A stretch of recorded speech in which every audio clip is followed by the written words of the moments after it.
Hello, in this video I want to show you how to remove a dustbin on iRobot Roomba J7.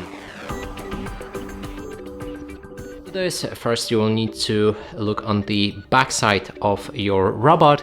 Right here you can find the lever that you need to press on, and this should release your dustbin. Now we can simply remove it. And to empty it, you can find the hatch right here, and to open it we'll need to grab it like that and then simply push it open. It's really hard because the camera is in the way, so it should go out like this, like this, like this. So there's a button right here, press on it and it releases the hatch. And that's it for this video. Hope you like it. Please consider subscribing to our channel, leave a like and a comment below.